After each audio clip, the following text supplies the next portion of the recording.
आज कुछ ऐसी राय आप लोगों के समक्ष मैं देने वाली हूँ, शायद ये आपके लिए काफ़ी महत्वपूर्ण साबित हो सकता है। यदि आप अपने पारिवारिक विवादों में कुछ गलतियाँ कर रहे हैं, तो आपसे निवेदन करूँगी कि इस तरह से गलती ना करें। पहले महिला और पुरुष दोनों की क्या-क्या गलतियाँ होती हैं, ये मैं इस वीडियो में बताऊँगी, अगर परिवार में घर कलेश उत्पन्न हो गया है।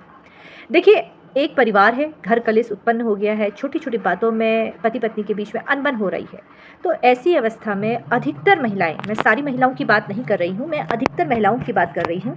अधिकतर महिलाएँ अपना दुःख-दर्द, हम इसे कह सकते हैं, या अपनी बातें किसी न किसी से साझा करती रहती हैं। और ये जो बातें होती हैं, अपनी बहन से, अपने रिश्तेदारों से, आस-पड़ोस, इन लोगों से वो करती हैं। क्योंकि उनको लगता है कि शायद कोई मुझे समझे, मेरा पति मुझे नहीं समझ रहा है, तो हो सकता है कि ये मुझे समझे और कुछ मुझे ऐसी एडवाइस दे जिससे मेरी घर गृहस्थी को मैं बचा सकूँ। लेकिन बहुत सारे केसों में ऐसा देखने को मिलता है कि ये जो बाहर वाले आपको एडवाइस दे रहे हैं, वो इस तरह से एडवाइस देते हैं कि आपका घर बसने की बजाय आपके मन में कोई ना कोई शंका उत्पन्न कर देते हैं। और वो शंका दिन प्रतिदिन बढ़ती ही चली जाती है और मतभेद होता ही रहता है फिर पति-पत्नी के बीच में।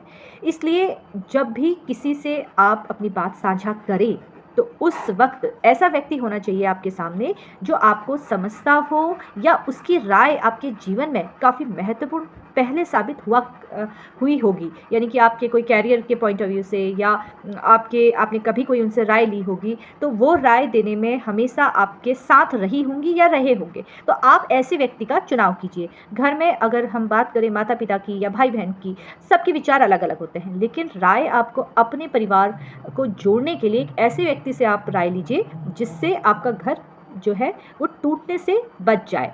क्योंकि हमारे मन में कुछ ऐसे प्रश्न होते हैं जो हम दूसरों से साझा तो कर देते हैं, लेकिन वो हमारे मन के अंदर कुछ ऐसे प्रश्न छोड़ देते हैं जिससे हमें लगता है कि कहीं मेरे साथ ऐसा ना हो जाए, और फिर हम पारिवारिक न्यायालय का रुख करते हैं, और फिर जो घर टूटने की बजाय जो जुड़ भी सकता था वो टूटता ही चले जाता है। ये तो रही महिलाओं के विषय में मैं बात कर रही।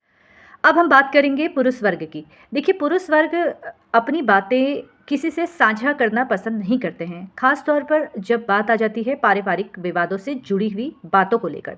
अगर घर में घर कलेश हो रहा है और आपको लग रहा है कि आपके ऊपर झूठे आरोप लगाए जा सकते हैं, या आपकी पत्नी का जो व्यवहार है वो शायद उसमें कुछ परिवर्तन हुआ है जो परिवार के लिए सही नहीं है, और ऐसी अवस्था में आप उनसे बात करने की बजाय चुप्पी रहना पसंद करते हैं, यानी कि आप चुप रह जाते हैं वहाँ पर। आप ये बातें पहले तो उनको समझाने की कोशिश कीजिए और समझने की कोशिश कीजिए। हो सकता है कि बहुत सारी महिलाएं ऐसी हैं जो घर में रहती हैं, बाहर नहीं निकलती हैं। घर में उनको आपकी माताजी के द्वारा कुछ कहा जा रहा है या बहन के द्वारा कुछ कहा जा रहा है, और वो आपसे बात करने की कोशिश कर रही हैं, आपको समझाने की कोशिश कर रही हैं, लेकिन आप समझने को तैयार नहीं हैं। आप उन्हें इग्नोर करना शुरू कर रहे हैं। और एक गलती जो बहुत बड़ी पुरुष वर्ग के साथ होती है कि वो अपनी बातें अपने घर वालों से, ख़ास तौर पर अपनी माताजी से या अपनी बहन से साझा नहीं करते हैं, या दोस्तों से साझा नहीं करते हैं। जब तक बात अगर बढ़ जाती है, उसके बाद ही वो अपनी बातें साझा कर पाते हैं। उससे पहले जब शुरुआती तौर पर अगर घर कलेश हो रहा है, यदि उसी वक़्त शायद अपनी बातें वो किसी के समक्ष रखे, किसी महिला के समक्ष रखे, अपनी माताजी की, अपनी बहन के सामने रखते हैं, तो हो सकता है कि आप उनसे बात करके महिलाओं को समझने की कोशिश करें, या आपके ऊपर मान लेते हैं कि झूठे आरोप लगाने की कोशिश कर रही है आपकी पत्नी के द्वारा, या उनके परिवार वाले आपके ऊपर कुछ ऐसा कदम उठाने की कोशिश कर रहे हैं जिससे आपके ऊपर झूठे केस दर्ज हो या आपसे पैसा वसूली कर सके। तो ऐसी अवस्था में भी आपके पास एविडेंस होने चाहिए। उस वक्त तक आपके पास कोई एविडेंस नहीं होता है, क्योंकि आपको पूरा यकीन है। आज के समय में यकीन होना चाहिए पति पत्नी के बीच में, लेकिन अगर विवाद इस तरह से है और आपके मन में ऐसा अंदेशा है कि आपको झूठे केसों में फंसाया जा सकता है, या पत्नी के द्वारा या उनके घर वालों के द्वारा बार बार धमकी आपको दी जा रही है। एक केस में यहाँ पर जिक्र करूँगी, उसमें लड़की की ही गलती थी और लड़के को ये कहा गया कि हाँ, हमारी बहन की गलती है, लेकिन आप समाज में हमारी बहन की इस तरह से बदनामी ना करें, उन्हें ना छोड़ें। अगर आपने ऐसा किया तो हम पूरा घर जो है वो आत्महत्या कर लेंगे। सोचिए, लड़के को वाइफ़ ने तो इस तरह की धमकी नहीं दी। यहाँ पर लड़की के भाई ने उनको ये इस तरह की धमकी दी कि अगर आपने हमारी बहन को छोड़ दिया या उनसे तलाक लेने के विषय में सोच भी लिया, तो हम पूरा घर आत्महत्या कर लेंगे और आपके ऊपर आरोप लगा दिया जाएगा। तो इसलिए ख़ास तौर पर पुरुष वर्ग से मैं यही कहूँगी कि सबूत आपके पास होने चाहिए। आप अपनी मन की बात किसी से कहिए, अपनी घर में जो आपके भाई हैं, बहन हैं, माताजी हैं, भाभी हैं, उनके समक्ष आपको अपनी बातें रखनी हैं।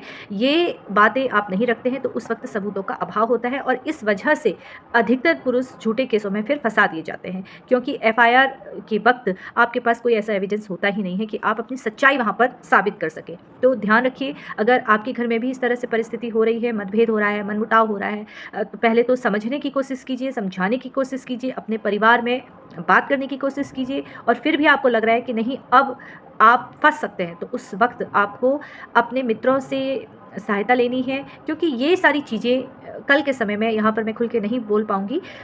एविडेंस के तौर पर, विशेष तौर पर ये सारी चीज़ें एविडेंस मानी जाती हैं। किस तरह से चैट हुई है, किस तरह से आपने अपने मित्र को, अपने माता-पिता को इस बात की जानकारी दी, फिर ये सबूत ही आपके काम आते हैं। फ़िलहाल इसी तरीके से मुझसे जुड़ते रहिए। आपके भी प्रश्न हैं तो आप मुझे कमेंट कर सकते हैं। जब भी समय होगा उस पर वीडियो बनाकर मैं अवश्य अपलोड करूँगी और सोशल मीडिया के अलग-अलग प्लेटफ़ॉर्म पर आप मुझसे जुड़ सकते हैं और कानूनी जानकारी प्राप्त कर सकते हैं। धन्यवाद।